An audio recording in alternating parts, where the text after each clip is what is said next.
ஓம் வாராகி தாயே போற்றி.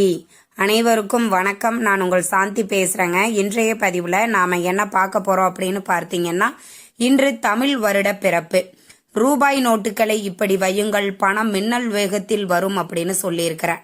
இந்த ரூபாய் நோட்டுகளை எப்படி வைக்கணும் அப்படிங்கிறத பத்தி தெளிவாக நம்ம இந்த பதிவுல பார்க்கலாம்.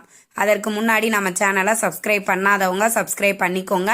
பக்கத்திலே இருக்கிற பெல் ஐக்கானை கிளிக் பண்ணிக்கோங்க. அப்பதான் நான் போடுற எந்த ஒரு வீடியோவாக இருந்தாலும் உடனே உங்களுக்கு நோட்டிஃபிகேஷன்ல வரும். இப்போ பார்த்தீங்கன்னா, நம்மளுக்கு நிறைய பேருக்கு இன்றைய தினத்தில் இருக்கக்கூடிய பெரும்பாலான பிரச்சனை பணப்பிரச்சனையாகத்தான் இருக்கிறது. ஆக நம்மளுக்கு போதுமான அளவுக்கு பணம் வருகிறது அப்படின்னாலே நம்மளுடைய பாதி பிரச்சனைகள் தீர்ந்துவிடும்.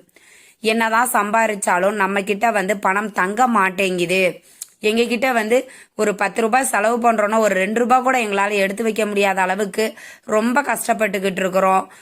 பணம் போதுமான அளவு எங்களுக்கு ரொம்ப கஷ்டமா இருக்குது கிடைக்காம அப்படின்னு இருக்கிறவங்க எல்லாருமே இந்த பரிகாரத்தை செய்யுங்கள். அதுவும் இன்று தமிழ் வருட பிறப்பு அன்று நாம செய்யக்கூடிய எல்லா பரிகாரங்களும் பார்த்தீங்கன்னா இந்த வருடம் முழுவதுமே நம்மளுக்கு பலனளிக்க கூடியதாக இருக்கும். அதனால இந்த பரிகாரத்தை கம்பல்சரி நீங்க செய்யுங்க. இதுக்கு ரொம்ப பண விரயமெல்லாம் நம்மளுக்கு தேவைப்படாது. நான் சொல்லக்கூடிய இந்த பொருட்களை இந்த முறையில நீங்க செய்யுங்க. இன்று மாலை 6 மணிக்கு மேல உங்க வீட்டுல நீங்க பூஜைகள் செய்யறீங்க அப்படின்னா அதெல்லாம் முடிச்சிட்டு நீங்க இதையும் தயார் பண்ணி வச்சுக்கணும். என்ன பண்ணணும் அப்படின்னா, ஒரு பச்சை நிற துணி எடுத்துக்கோங்க. எடுத்துட்டு அதற்கு மேல புது ரூபாய் நோட்டுகள் புதிதாக தான் இருக்கணும். அது 10 ரூபாயா இருந்தாலும் பிரச்சனை இல்லை. 10 ரூபாய், 50 ரூபாய், 20 ரூபாய், 100 ரூபாய், 200 ரூபாய், 500 ரூபாய்னு எந்த நோட்டுகள் வேணாலும் இருக்கலாம். ஆனா பழைய நோட்டுகளை நீங்க வைக்க கூடாது. நம்மளுக்கு வருடப்பிறப்பு அன்று பார்த்தீங்க அப்படின்னா 2 நாளைக்கு முன்னாடி இருந்தே இந்த புது ரூபாய் நோட்டுகள்லாம் புழங்க ஆரம்பிக்கும்.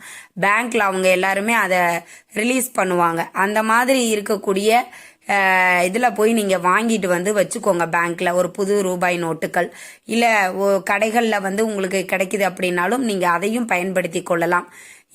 இன்றைய நாள் நீங்க இந்த புது ரூபாய் நோட்டுகளை பயன்படுத்தி செய்யும் போது உங்களுக்கு கை மேல பலன் கிடைக்கும். இப்ப எங்க கிட்ட இல்லைங்க, எங்க கிட்ட இருக்கிறதே இந்த பழைய நோட்டு தான் இருக்குது, இதை வச்சு செய்யலாமா அப்படின்னா, புது ரூபாய் நோட்டு எங்களுக்கு கிடைக்கவே இல்லைங்க அப்படிங்கிறவங்க அந்த பழைய நோட்டையே பயன்படுத்திக்கோங்க. ஆனா புது ரூபாய் நோட்டுகளை வைத்து செய்வது நம்மளுக்கு கை மேல பலன் அளிக்கும். அந்த புது ரூபாய் நோட்டுகளை வச்சுக்கோங்க. அந்த நோட்டு மேல ஒரு துண்டு பச்சை கற்பூரம், 3 ஏலக்காய், 3 கிராம்பு இது எல்லாம் வச்சு ஒரு மூட்டையா கட்டிக்கோங்க. கட்டி மகாலட்சுமி தாயாரின் படம் இருக்குதுன்னா பாதத்துல வச்சிருங்க. வச்சுட்டு தீப தூப ஆராதனையெல்லாம் நீங்க காட்டுவீங்க இல்லைங்களா, அப்ப நீங்க இந்த முடிச்சுக்கும் சேர்த்தே காட்டுங்க. காட்டிட்டு அந்த முடிச்ச உங்களுடைய வலது கையில எடுத்து வச்சுக்கோங்க. வச்சுட்டு மகாலட்சுமி தாயார்கிட்ட மனதார பிரார்த்தனை பண்ணிக்கோங்க.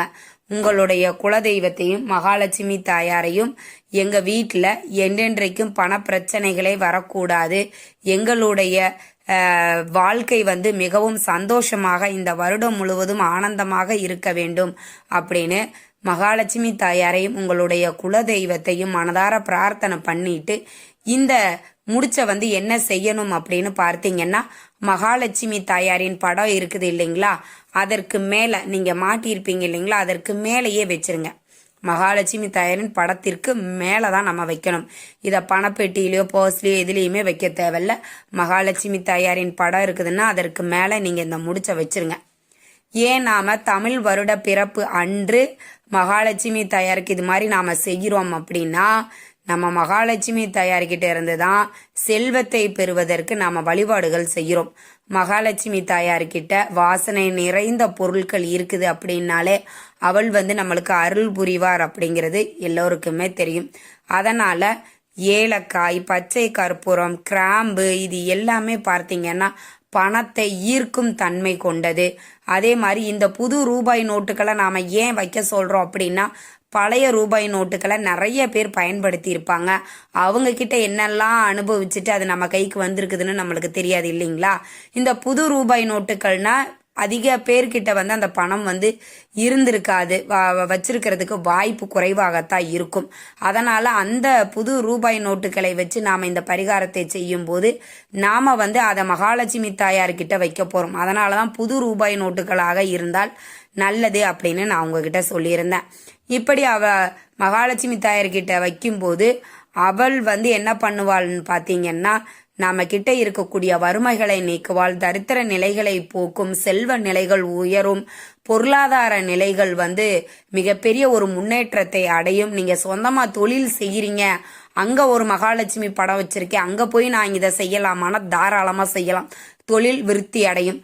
தொழில் செய்யக்கூடிய இடத்துலையும் இது செய்யலாம்.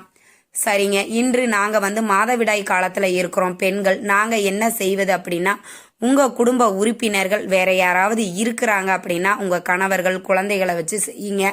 இல்ல நான் மட்டும்தாங்க இருக்கிறேன் அப்படின்னா நீங்க இன்றைய நாளை தவிர்த்துட்டு வளர்பிறை வெள்ளிக்கிழமைகளில் இதை செய்யுங்க. எப்பவுமே நீங்க செய்யும் போது இப்ப நான் சொன்ன இந்த ப்ராசஸ் படி நீங்க செய்யுங்க. நிச்சயம் உங்களுக்கு பண வரவுல மிகப்பெரிய ஒரு மாற்றத்தை ஏற்படுத்தும்.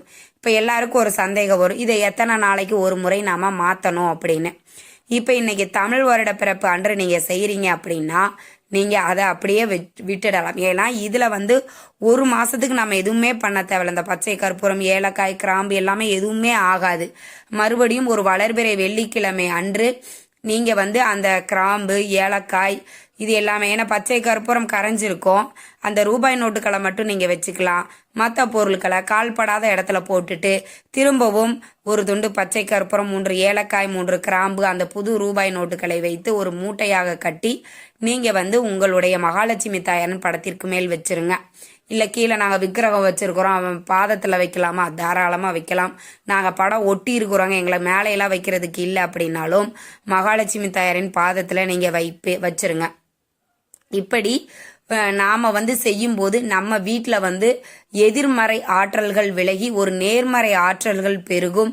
எந்த ஒரு தீய சக்தியையும் நம்மளை அண்டவிடாமல் நம்மளுடைய குடும்பத்துல வறுமைகள் நீங்கி, தரித்திர நிலை நீங்கி ஒரு செல்வ நிலையை ஏற்படுத்தும்.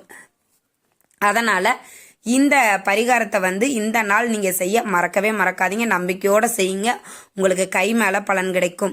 இந்த தகவல் உங்களுக்கு ரொம்பவுமே பயனுள்ளதாக இருந்திருக்கும்னு நினைக்கிறேங்க. வீடியோ பிடிச்சிருந்தா லைக் பண்ணுங்க, ஷேர் பண்ணுங்க, கமெண்ட் பண்ணுங்க. இந்த பதிவை உங்களுடைய உற்றார் உறவினர்கள் நண்பர்களுக்கும் ஷேர் பண்ணுங்க, அவங்களும் பார்த்து பயன்பெறட்டும். நன்றி, வணக்கம்.